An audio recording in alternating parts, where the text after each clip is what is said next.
Paldies visiem, lai uzaicinātu mani šo konferenci. Thanks for having me in this conference. Mani sauc Meghan Moe Beitiks. I'm currently an interdisciplinary studio art lecturer. I'm currently an interdisciplinary studio art lecturer at the University of Florida, bet es pārvākšos uz Konkordijas Universitāti Montreālā šovasar. I'm moving to Concordia University in Florida. English. Oh, okay. I'm trying to.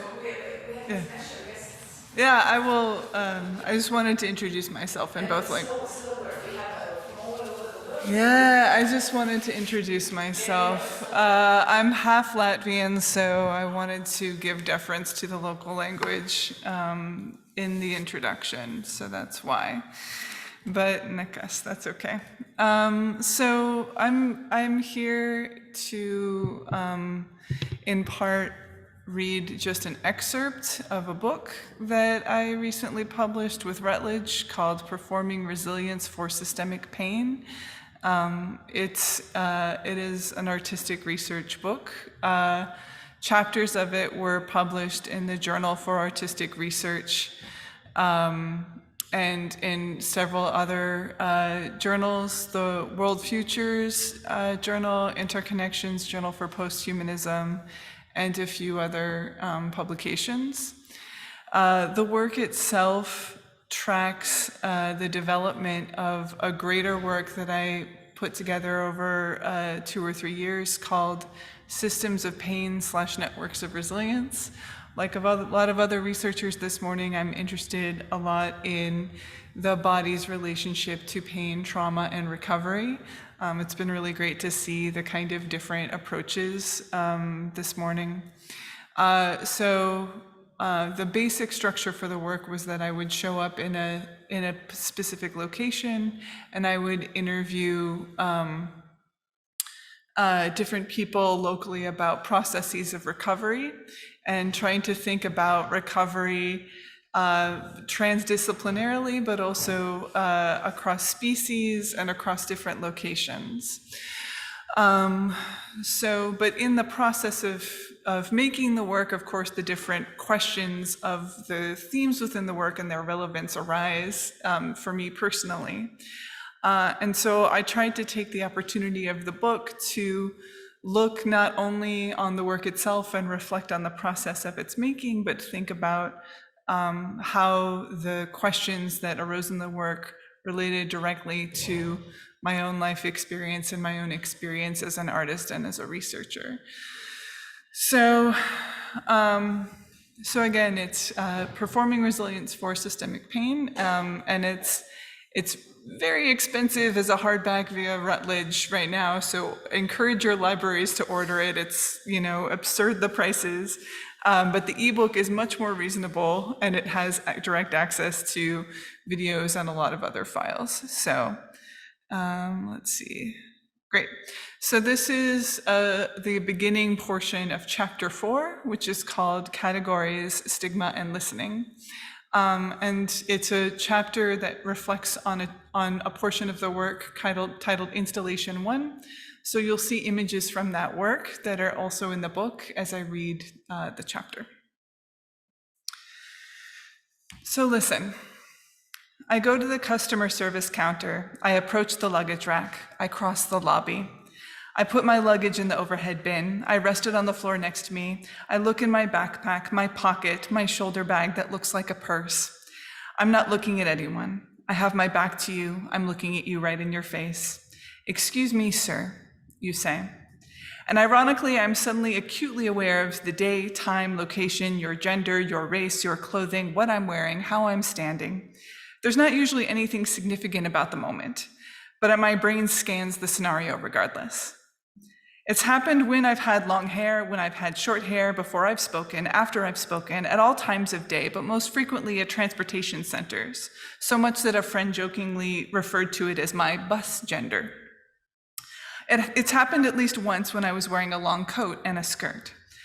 I could speculate endlessly about how and why it happens, because I'm tall, because I move with a kind of harumph about me, as opposed to, say, gentle swerves. Because I'm not skinny. Because I used to be more aggressively genderqueer, using my presence as a monkey wrench to the binary, deliberately confusing people about what they thought they knew. And now I just enjoy wearing pants and being myself. Many things. You correct yourself with a "sorry, ma'am," not because I correct you, not because I ask you to. I may not have missed a beat, but because you take a minute longer to look at me, or I speak.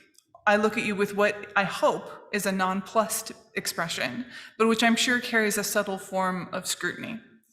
Anyway, you take a minute and reevaluate your assessments, and we both go about our business. It's okay, I say. It happens all the time. It's been happening on and off for about 20 years. The Box Gallery in Galesburg, Illinois, located on Kickapoo, Peoria, Sauk, Meskwaki, Miami, and Sioux territories, shared a space with a wallpaper company. They didn't call themselves a wallpaper company. They referred to themselves as wall coverings. Maybe because it's not strictly paper anymore, or their offerings go beyond full pattern plasterables. Their inventory was nostalgic and retro: flowers, sailboats, plaids, raised pattern stripes. Their website listed various categories of wall coverings: country, kitchen and dining, florals, stripes, the vaguer traditional and transitional, and then finally kids and masculine. When I first saw it, I nearly spit my tea. The border section had categories for girls and guys as well as masculine, but no feminine. Were wall coverings meant to be feminine or non-masculine by default? In the world of domestic wallpaper, did only men and younger folks have gender? Where I grew up, dude was a gender-neutral term. Could there be a dude wallpaper? Would it evoke non-binariness, California beaches, or bearded beer-drinking men in bathrobes? The masculine section contained a few gendered tropes: bricks, logs, sailboats, and some patterns that were both refreshingly and questionably out of context. Santa Fe stripes, like someone had taken a desert paintbrush to khaki. A Navajo medallion pant pattern, because indigeneity is masculine?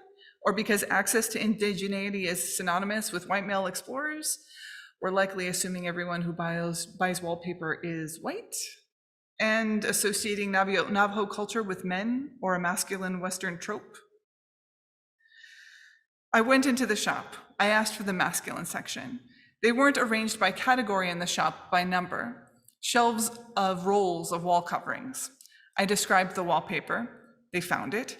I'm using it for an art piece for the show next door, I explained. And also, I asked, inhaling sharply, can you tell me why this is labeled masculine?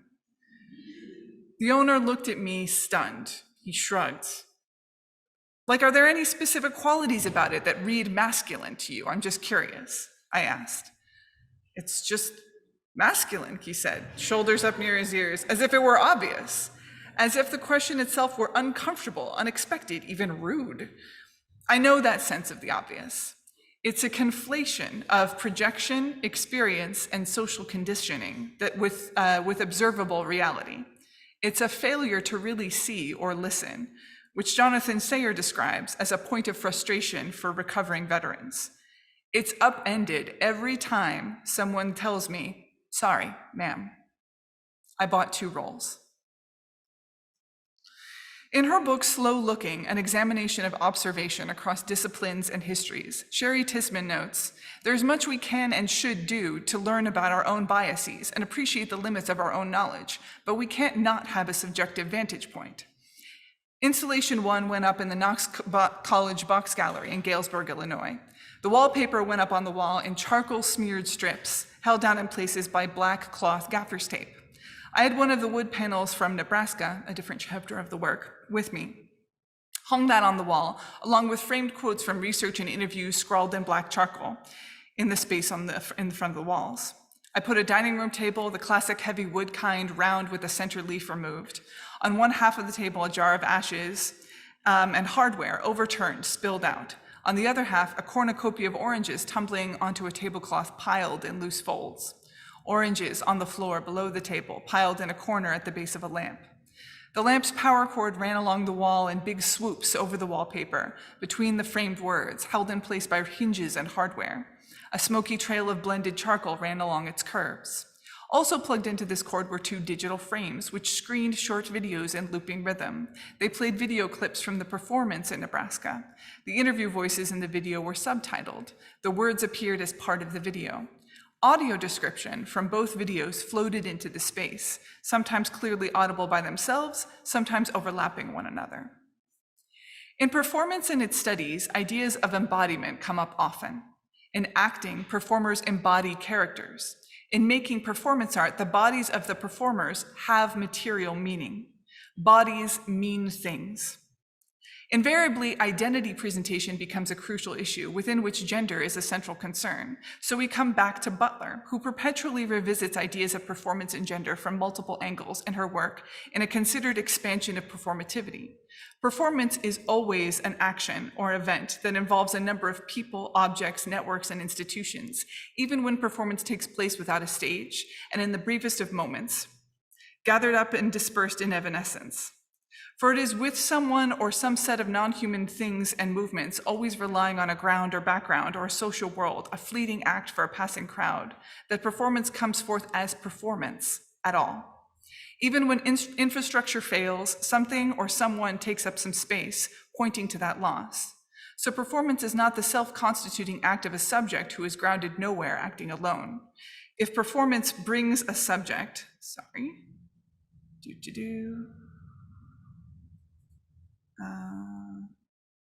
into being, it does only so in terms of social and material coordinates and relations that make it possible, or that form from its scene of intervention. Gender is one of many things that is not, so that's all Judith Butler. Gender is one of many things that is not fully separate from its community context network.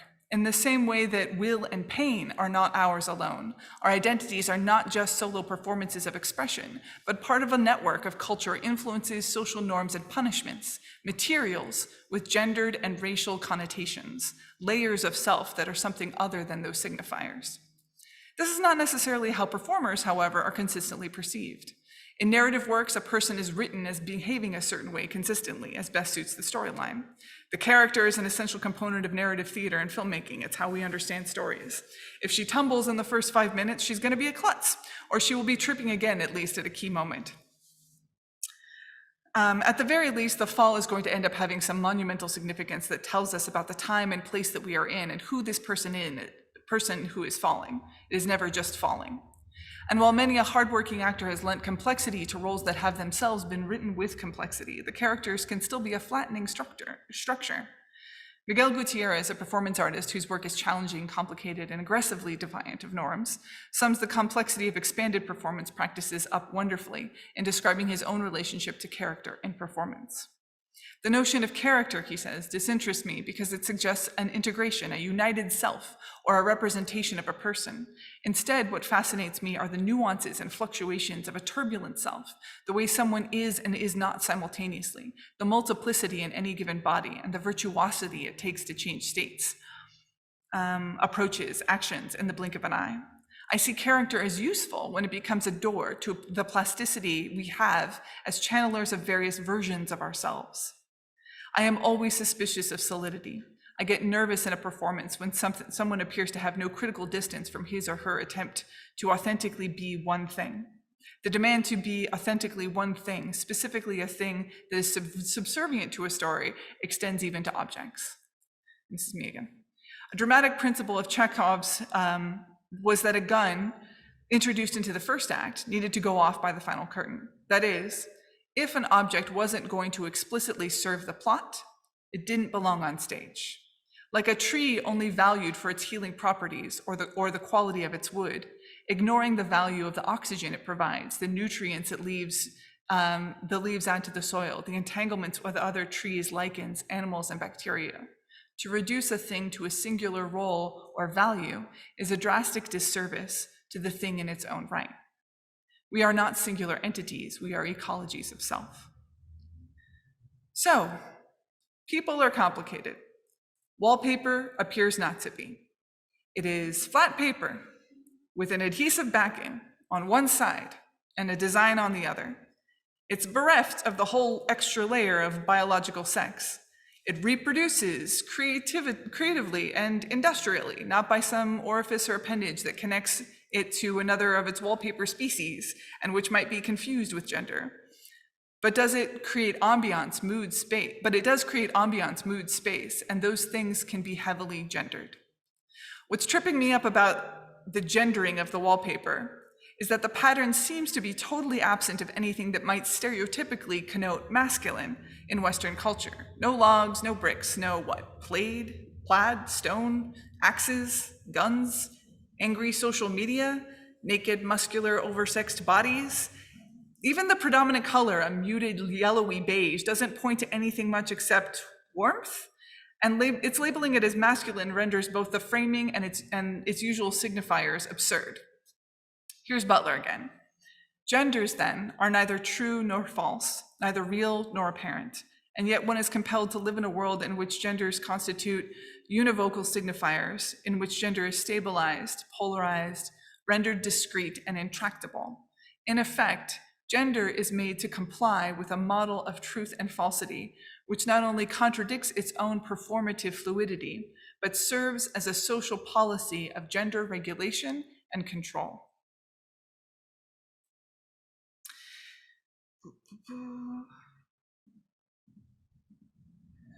In cultures with heavily Western normative understandings of gender and being real, race, sex, disability, to exist outside the norm on any level is to suffer an endless scrutiny, a perpetual questioning of personal character in the real life sense of virtue, wisdom, and personality, often to emotionally or physically violent levels. In these social contexts, character as a means for evaluating the reliability of a real-life non-conforming person is considered in terms of integrity, but actually has a closer relationship to a fictional entity. What is being scanned is not for actually moral dependability, but being scanned for a kind of social avatar, a consistency within visual, verbal, and social paradigms.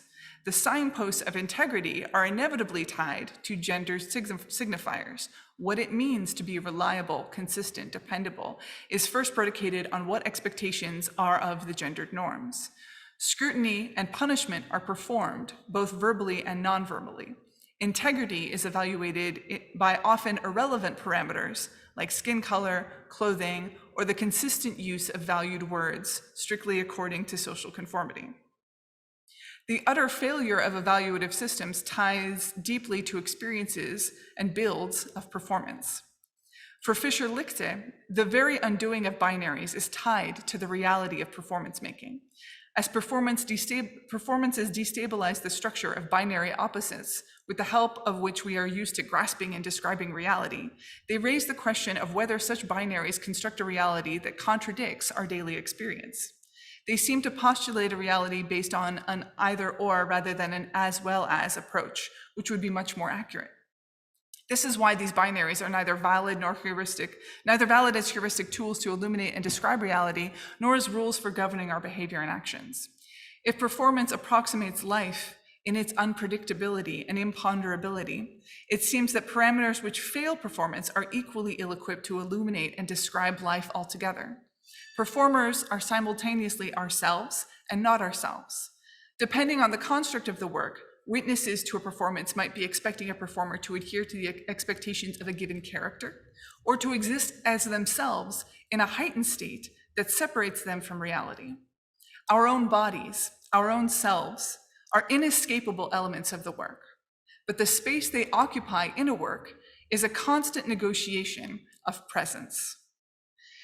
In each chapter of this work, I had a conversation with an audio describer about how they would describe me.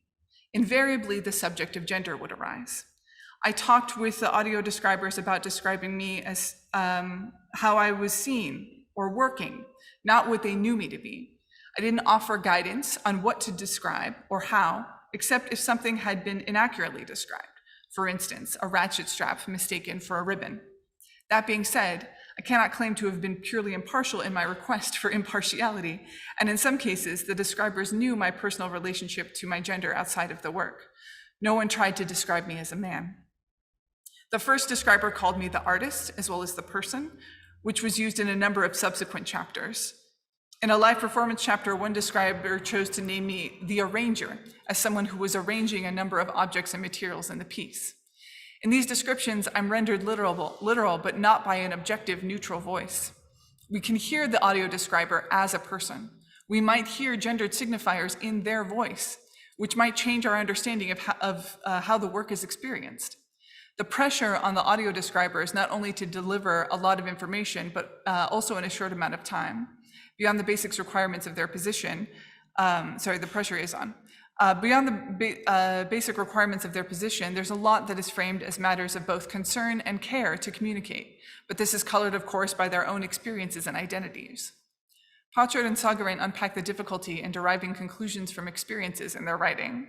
There are good reasons to be cautious about inferring a process from a pattern, but making sure that you are not ascribing causation to the wrong factor is really a challenge common to all forms of ecological and scientific understanding. There is no such thing as a universal standard of objectivity. There are only parameters that are most crucial to a given time, place, culture, experience. We will never get the whole picture, and we will never become one with total rational detachment. And yet, some level of distance is what we need to strive for if we are to understand what we're looking at. The idea of being non-judgmental is crucial in processes of both observation and listening. It requires a conscious engagement. We must know that we do not know everything, that our understanding is limited by our own perceptions. The information available to us, the color and bias that our histories and perceptions inevitably bring. That humans with power are inherently objective is the false Cartesian presumption of whole facets of civilization, including legal systems, scientific research, psychology. It often presumes a normative, white, seeing, hearing, masculine, ableist body, and positions that body as the owner of an objective experience of reality. The perpetual challenge within systems of pain / networks of resilience was to invest in the capacity of observation to connect us to the present reality while recognizing objectivity as a construct that is as devised as the performance itself, to negotiate the line between observation and surveillance. Looking again at installation 1, there was a set of 2 digital frames, clips of the Nebraska performance with the original audio, each short clip looped endlessly. The audio description was subtitled, not a common practice for audio description, emphasizing the literal description of the clip. The first performance in the project became a memory within this installation, a reference for the greater scope of the work. The audio from the video clips was staggered so that we only heard 1 clip at a time. It was a record of past performance, a reconstruction, a re-edit, not an attempt at archival, neutral documentation. Slow looking emphasizes deferring judgment in favor of apprehending the complexity of how things are in the moment. Instead of emphasizing change or improvement, slow looking emphasizes describing or depicting the whatness of things as they are. In this commitment to whatness in slow looking acknowledges limits, opens up space for new possibilities, stays attuned with the present, but maybe most importantly, it assumes that things have something worthwhile about them, something that is worth paying attention to, something that will offer information and perspective. Slow looking emphasizes deferring judgment in favor of apprehending the complexity of how things are in the moment. Instead of emphasizing change or improvement, slow looking emphasizes describing, I got that part already. I wonder what this means for my wallpaper. I wonder how I will listen to it. I wonder how it would even define something like pain. These are the moments when I want the straightforward one-to-one metaphor. The wallpaper is me. It is a symbol for Butlerian ideas of gendered performance. The wallpaper is genderqueer. It is androgynous labeled masculine, a stand-in for humans' narrow understandings of nature. Gender is equivalent to the false construct of the sublime. Nature is femme-genderqueer. But instead, I have to acknowledge the network of relatedness, a system, not a metaphorical binary. The wallpaper is similarly subject to a landscape of projections, cultural pressures, structures. It has been gendered when it did not want or need a gender, has defied categorization by its very presence. It is a sometimes confounding thing.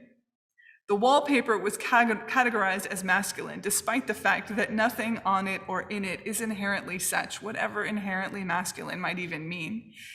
It has been assigned this category because of some association, projection, commercial need, cultural connotation that could not even exist in language because its purveyor had no words for the process of labeling it and its reasoning at all. The label simply happened, an instinctual assignment meant to make the shop owner money, to guide shoppers to familiar palette, trope, or experience with which they could cover their walls. Does the fact that the wallpaper includes soft curving tendrils explain understandings of masculinity?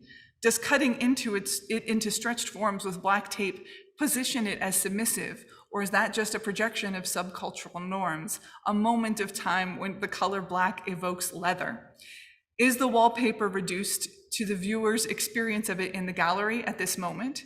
Or is it just doing its thing, literally giving no fucks? Ahmed cites any gendering of objects in their relationship to humans. In a way, the writing table waits for the body of the writer. In waiting for the writer, the table waits for some bodies more than others. The waiting orientates the table to a specific kind of body, the body that would take up writing. Now, clearly, gender is not in the table or necessarily in the body that turns to the table. Gender is an effect of how bodies take up objects, which involves how they occupy space being occupied in one way or another. Bodies are shaped by the work they do on the table, where the work involves gendered forms of occupation. The wallpaper will change depending on placement, lighting, distance from the viewer. This is me again. Bringing it into the gallery removes it from its original gendered label entirely, except for the fact that its non-consensual gendering is the reason I've chosen to engage with it in the first place. And I'm constantly referring to its labeling in my own gallery labels. So I am complicit in its continued gendering. I don't know what gender the wallpaper identifies as. If it could laugh, at this point, I'm pretty sure it's having a chuckle at my expense. There's a difference between observation and description, between being present in the moment and attempting to articulate that moment with any variety of words, gestures, tools available. They're related, but not the same. In the context of installation 1, the gendering of the wallpaper is a bold misreading, an act of description that is intentionally wrong. It is a label that is wholly unconcerned with the reality of the wallpaper as it is, only in promoting its own canon of gendered consumables. In the context of the installation, the wallpaper is redescribed.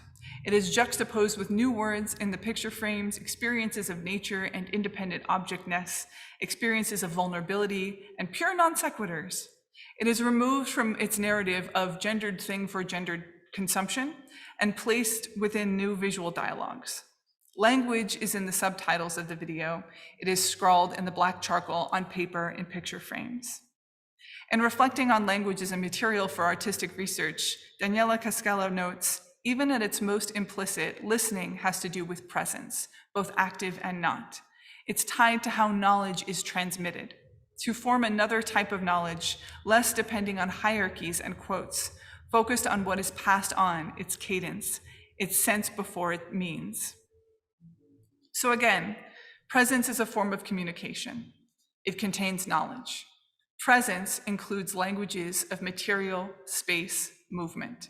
For Lapari, all language, verbal, written, or silent, is inherently dialogic. This has potential because dialogue, as defined by professional mediators, is a space within which we can approach conflict resolution. It means that conflicts and their potential resolutions are embodied in materials and their relationships. And that's what I've got. Thank you.